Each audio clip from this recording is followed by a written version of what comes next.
Spray का जो वो कंटेनर था वो प्लास्टिक का था, इसलिए वो मेटल डिटेक्टर में कहीं नहीं आया। लगभग 5 लेयर्स होती हैं अंदर जाने के लिए। बच्चों को एज ए क्रिमिनल नहीं देखना चाहिए, क्राइम किया है उन्होंने, पर आतंकवादी की तरह नहीं देखना।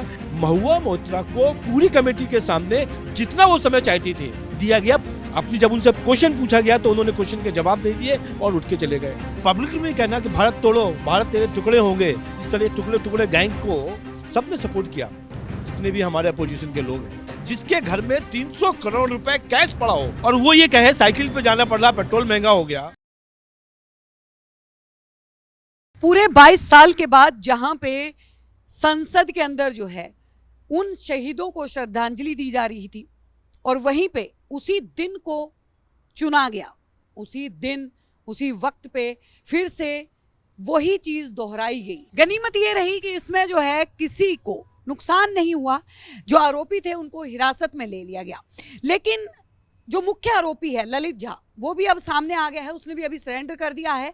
अब निकल के आएगा कि मास्टरमाइंड जो था उनके मन में क्या चल रहा था और जिस तरीके से लश्कर तैयबा और जिन दो आतंकी गुटों की वजह से 13 दिसंबर 2001 को संसद पे हमला किया गया था, वो 22 साल बाद का दिन ही क्यों चुना गया, क्या कारण था। शुभेंदु जी हमारे साथ हैं, बीजेपी से प्रवक्ता हैं और उनसे बात करेंगे। शुभेंदु जी, क्या लगता है सरकार की नाकामयाबी है ये? सुरक्षा में तो चूक हुई है, इसको लेकर कोई कंफ्यूजन नहीं है। पार्लियामेंट के अंदर चला जाए और कोई इस तरीके से कूद के नीचे आ जाए और पॉकेट के अंदर से वो निकाल ले अपना कोई स्प्रे, अब वो हो सकता है कि हजार्डस नहीं था पर हो भी सकता था। तो मेरे को लगता है कि ये बात तो हम सबको माननी पड़ेगी कि चूक हुई और जो लोग चूक के कारण थे, जिन्होंने ये ऐसा होने दिया, उस पर एक्शन होना चाहिए। एक्शन तो होना चाहिए, लेकिन एक बात बताइए, जिस नए संसद का जिस वक्त जो है निर्माण हुआ, जब उसका उद्घाटन हुआ तो उस वक्त शुभेंदु जी यही पीएम मोदी थे जिन्होंने ये बात बोली थी कि नए संसद जो है, संसद भवन इस तरीके से बनाया गया है, सुरक्षा की दृष्टि से बहुत अचूक इसके ऊपर जो है बहुत सारी बातों का ध्यान रखा गया है, यहाँ से नज़र रखी जाएगी, वहाँ से नज़र रखी जाएगी। सवाल यहाँ पे इस चीज़ का भी उठता है कि अंदर तक जाने के लिए कितनी पड़ाव को पार करना पड़ता है, जांच को जो है पार करके जो है वो वहां तक पहुंचते हैं। दूसरा कि जिसके द्वारा स्टिकर, जिसके द्वारा जो है परमिशन दिलवाई गई वो बीजेपी का था, बीजेपी का सांसद है मैसूर से। क्या लगता है कि अब बीजेपी के सांसद का नाम आता है तो बीजेपी चुप हो जाती है, उसके ऊपर कोई एक्शन नहीं लिया जाता। वहीं पे महुआ मोइत्रा जब चिल्ला के बोलती रहती हैं, मुझे बोलने का मौका नहीं दिया गया, तो क्या दूसरे सांसद के लिए या फिर दूसरे विपक्ष के लिए जो है वो कोई नियम नहीं है? बीजेपी के सांसदों के लिए सारे नियम। मैं दोनों बातों का जवाब देता हूँ। हाँ। लगभग 5 लेयर्स होती हैं अंदर जाने के लिए। हम लोग जाते हैं, लगभग हर बार जाते हैं और हम लोग गए भी हैं, पुराने वाले में गए हैं, नए वाले में तो नहीं गया हूँ। 5 लेयर पे लोग होते हैं और 5 बार चेकिंग होती है। मेटल डिटेक्टर होते हैं और मेटल डिटेक्टर के अंदर ये डिटेक्ट नहीं हुआ, पहला चीज़ आप समझिए, क्योंकि उसने जो स्प्रे का जो वो कंटेनर था वो प्लास्टिक का था, इसलिए वो मेटल डिटेक्टर में कहीं नहीं आया। लेकिन एक रसायन तो था, एक रसायन को तो शायद डिटेक्ट किया जाना नहीं कर पाते है ना, क्योंकि उसके अंदर जो रसायन था, जो वो है, वो जो होली पे रंग खेलते हैं ना, वो वाला था। तो पहले चीज़ है कि वो किसी भी जो टेक्नोलॉजी लगाई गई है उसके अंदर जो मेटल डिटेक्टर में वो कहीं भी डिटेक्ट नहीं हुआ। विजिटर के रूप में जा रहा था, वो एमपी बीजेपी का भी हो सकता है या किसी अपोजिशन का भी हो सकता है, और यदि उसकी कोई गलती है किसी को विजिटर पास देने में बिना उसका पूरा चेक किए हुए, तो उसके ऊपर भी एक्शन होना चाहिए जितना किसी और पार्टी के सांसद के ऊपर होता है। तो इसमें मेरे को कोई भी विपक्ष तो सवाल उठा रहा है शुभेंदु, में कोई कंफ्यूजन नहीं है कि यदि गलती है किसी भी सांसद की तो एक्शन होना चाहिए। पहला चीज, जांच हो रही है और रिपोर्ट भी आएगी। दूसरा चीज, जो ये बच्चे हैं ये आतंकवादी नहीं है, लश्कर तैयबा से इनकी तुलना करना भी गलत होगा। एक बच्ची है वो नीलम, जींद की रहने वाली है, कई सोशल मीडिया में भगत सिंह के ग्रुप से जुड़ी हुई है। ये बच्चे भी कई बार वो हरकत करना चाहते हैं जिससे कि वो अपनी बात को यदि नहीं रख पा रहे हैं किसी भी सोशल मीडिया के माध्यम से, तो वो उन्होंने ये एक क्राइम तो किया है पर आतंकवादी नहीं है, इसलिए मैं उसी बात पे आ रही हूँ शुभेंदु जी। मैं नहीं, हाँ, जवाब दे दूं मैं। तो एक तो बच्चों को एज ए क्रिमिनल नहीं देखना चाहिए, क्राइम किया है उन्होंने, पर आतंकवादी की तरह नहीं देखना चाहिए, ऐसा मेरा मानना है। फिर भी जांच होने के बाद ये सब चीज़ें सामने आएंगी कि वो कहाँ से जुड़े हुए थे, कैसे जुड़े थे, क्यों उन्होंने 13 दिसंबर को ही चुना, क्यों ऐसा किया, पहला चीज़। दूसरी चीज़, आपने इसको कंपेयर किया महुआ मोइत्रा के मैटर से। महुआ मोइत्रा ने अपना पर्सनल आईडी दिया, किसको दिया? हीरानंदानी को। हीरानंदानी एक दिन के अंदर, हीरानंदानी ने उसको दुबई से खोला, उसने यूएस से खोला, उसने कई और जगह से खोला, दिल्ली से खोला। अब आप सोचिए, कलकत्ता से खोला, 4 जगह से उस दिन वो अकाउंट खोला हुआ है। अब और उसका वो पैसा दे रहा है कि हम जो क्वेश्चन आपको अपलोड कर रहे हैं वो आप पूछ लीजिएगा और उसके पैसे भी देंगे हम। तो ये क्या हुआ, 2004 में जो केसेस हुआ कि पैसा लेके क्वेश्चन फॉर कैश, उसमें सभी लोगों को, 8 लोगों को दिया गया था, सबको सस्पेंड किया गया था। उसी कानून के हिसाब से उनको भी सस्पेंड किया गया, उनको बुलाने का मौका दिया गया, उनको बोलने का मौका दिया गया। उस पर हीरानंदानी का अपना एफिडेविट है कि हमने इनको क्वेश्चन रेस उठाया, हमने लिख के भेजा, हमने इसके ऊपर पैसा दिया, गिफ्ट दिया, इट इज रिटन। और महुआ मोइत्रा को पूरी कमेटी के सामने जितना वो समय चाहती थी दिया गया, पर उन्होंने वहां से बदतमीजी करके अपनी, जब उनसे क्वेश्चन पूछा गया तो उन्होंने क्वेश्चन के जवाब नहीं दिए और उठ के चले गए। संसद में क्यों नहीं समय दिया गया? पहले बार भी वो सभी लोग सांसद चाहते थे, 5,000 रुपए का अकाउंट था, 5,000 रुपए दिए गए थे उस क्वेश्चन के लिए हैं। उन्होंने भी प्रश्न कहा था कि हमको भी संसद से क्वेश्चन बता, हमको अपनी जस्टिफिकेशन के लिए दिया जाए, पर उस समय पर सोमनाथ चटर्जी ने उनको अलाउ नहीं किया था और सस्पेंड किया था। तो जो सिस्टम बन जाता है इस तरीके के सिस्टम में, इस तरीके की चीज में, उसको माफ नहीं किया जाएगा, चाहे वो कोई भी हो। हमारा आपने बीजेपी का होता तो उसको भी नहीं माफ करना चाहिए था। लेकिन आपने अभी ये बात बोली शुभेंदु जी कि जो संसद के अंदर घुसे वो बच्चे हैं, ठीक है। बीजेपी ये बात बोल रही है, केंद्र सरकार ने ये बात जो है वो अपनी सामने रखी कि वो बच्चे हैं, वो अपनी बात को पहुंचाने के लिए उन्होंने वो तरीका। हालांकि बहुत सारे सवाल खड़े होते हैं कि 13 दिसंबर का ही दिन क्यों चुना गया, श्रद्धांजलि से ठीक पहले उस दिन को जो है वो क्यों चुना गया। वहाँ पे भीमराव अंबेडकर के नारे लगाए गए, वहाँ पे पीएम मोदी के लिए जो है वो नारे लगाए गए, वहाँ पे बार बार जो है रोजगार को लेके नारे लगाए गए।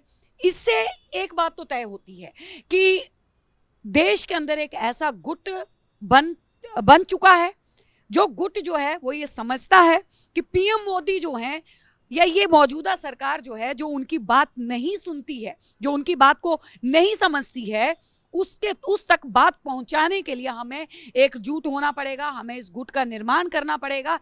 क्योंकि युवाओं का बहुत सारे सवाल हैं। युवा आज के वक्त में बेरोजगार है, वो रोजगार के लिए चिल्ला रहा है, वो भ्रष्टाचार से त्रस्त है, वो उस चीज के लिए चिल्ला रहा है। और युवाओं की बात को अगर नहीं सुना जा रहा है तो सब युवा अब इकट्ठे हो रहे हैं और एक सोच को लेके जो है वो आगे चल रहे हैं। तो आपको क्या लगता है कि पीएम मोदी के लिए या केंद्र सरकार के लिए आने वाले वक्त में जो है ये क्या खतरे की घंटी नहीं है, या फिर आने वाले वक्त में जो है अगर ये गुट बन के तैयार हो जाता है तो इसको रोकने के लिए अब पीएम मोदी क्या करेंगे? पहला चीज, कोई गुट आज नहीं बना, गुट हमेशा रहे हैं। जब पीएम मोदी बने तो एक गुट बना जेएनयू में, भारत तोड़ो आंदोलन करते थे, पाकिस्तान जिंदाबाद कहते थे। आज भी बहुत जगह आपको पाकिस्तान जिंदाबाद करते वाले लोग मिलेंगे। और पाकिस्तान जिंदाबाद कहना और पब्लिक में कहना कि भारत तोड़ो, भारत तेरे टुकड़े होंगे, इस तरह टुकड़े टुकड़े गैंग को सबने सपोर्ट किया, जितने भी हमारे अपोजिशन के लोग हैं। दूसरी चीज, हर युवा असंतुष्ट होता है, कभी जॉब को लेके, कभी अपनी फैमिली को लेके, कभी वो जो करना चाहता है उसके जो सपने हैं उसको पूरा करने के लिए। जो 70 साल में कांग्रेस की सरकारें रही, उन्होंने वो जो गैप्स रहे, जो इंफ्रास्ट्रक्चर का कमी रही, उसका आज रिजल्ट है। फिर भी मैं कहता हूं कि ये तरीका गलत है।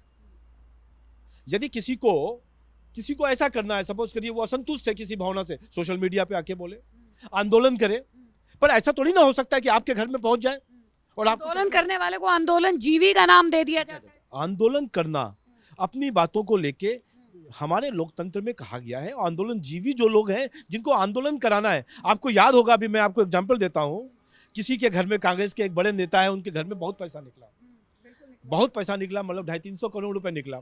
उनकी एक फोटो देख रहा था मैं कि वो 6 महीने पहले कह रहे थे कि पेट्रोल इतना महंगा हो गया कि हमको साइकिल से जाना पड़ रहा है। जिसके घर में 300 करोड़ रुपए कैश पड़ा हो और वो ये कहे साइकिल पे जाना पड़ रहा, पेट्रोल महंगा हो गया, तो यहाँ पे सोच का विषय है। कुछ लोग आंदोलन कराना चाहते हैं इस सरकार के अंदर। वो चाहते नहीं है कि मोदी जी जिस तरीके से पूरे देश को आगे लेके जा रहे हैं, जिस तरीके से इंफ्रास्ट्रक्चर में पैसा खर्च हो रहा है, जिस तरीके से हवाई अड्डे बन रहे हैं, जो 75 हवाई अड्डे थे वो 150 हो गए हैं 7 सालों में। जो कंट्री में जो 3-4 किलोमीटर पर डे रोड बनती थी वो 90 किलोमीटर या 100 किलोमीटर बनने लगी है। तो जो इंफ्रास्ट्रक्चर बन रहा है वो किस लिए बन रहा है? कि जो यहाँ के युवा हैं वो इसके अंदर सक्सेसफुल हो। जो स्टार्टअप चालू किया वो किसके लिए चालू किया? युवाओं के लिए चालू हुआ है। तो जो योजनाएं हैं वो लेके जा रही हैं, परंतु उसके बीच में भी कई लोग हो जाएंगे। एक रिक्शे वाला था, उसके अंदर उसको क्या कमी थी? रिक्शा ही तो चला रहा है, 8वां पास है।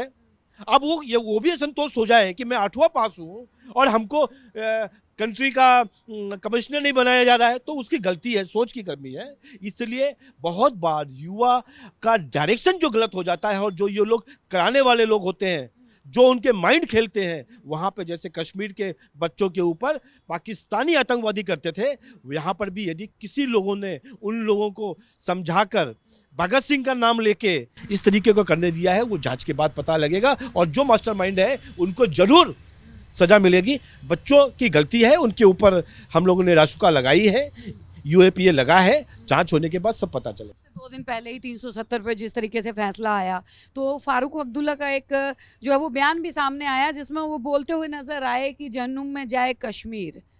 तो उसको लेके आप क्या बोलते? भाई उन्होंने तो जिंदगी भर जहन्नुम में ही कश्मीर को भेजा है। अपने परिवार की राजनीति को चलाने के लिए शेख अब्दुल्ला के बाद फारूक अब्दुल्ला, फारूक अब्दुल्ला के बाद उनके संतान, खाली उनकी जी चले, उनके बच्चे फॉरेन में पढ़े, उनके बच्चे स्कूलों में पढ़े, बाहर के फॉरेन स्कूलों में, उनके बच्चे वर्ल्ड टूर करे जाके, और कश्मीर के बच्चे, जो कश्मीर की जनता के बच्चे हैं, उनको पढ़े ही ना, उनके स्कूल जला दिए जाएं, उनके स्कूलों को अंदर आग लगा दी जाए, बम फोड़ दिया जाए। यदि वो ये चाहते हैं तो ये भारत में रह के नहीं हो सकता। उनका भी अधिकार है और वो भी बच्चे भारत की संतान है। 370 हटने के बाद पत्थर मारने वाले लोगों को आप देखते नहीं है, कहीं दिखते नहीं है, क्योंकि वो भारत के मुख्य धारा में जुड़ गए हैं। और जिस तरीके से लाल चौक के ऊपर हम लोग ने तिरंगा फहराना अपना अधिकार कहते हैं, आज वो बच्चे भी वहाँ खड़े होकर तिरंगा फैलाते हैं और पूजा करते हैं और अपनी आराधना करते हैं। कोई मस्जिद जाता है, कोई मंदिर जाता है, ये विषय नहीं है। विषय ये है कि वहाँ का बच्चा आगे बढ़ के निकले। बहुत धन्यवाद शुभेंदु जी। तो ये थे हमारे साथ शुभेंदु शेखर अवस्थी। और संसद के ऊपर जिस तरीके से जिस भावना से ये 4 से 5 लोग जो है वो घुसे और उसके बाद एक घटना को अंजाम दिया, बहुत बड़ी घटना होते होते टली। जांच का विषय है, जांच चल रही है कि क्या इरादा था, उसके बाद ही स्पष्ट हो पाएगा। तब तक के लिए बने रहिए हमारे साथ, देखते रहिए सौगंध टीवी। आप देख रहे हैं सौगंध टीवी, सौगंध वतन की।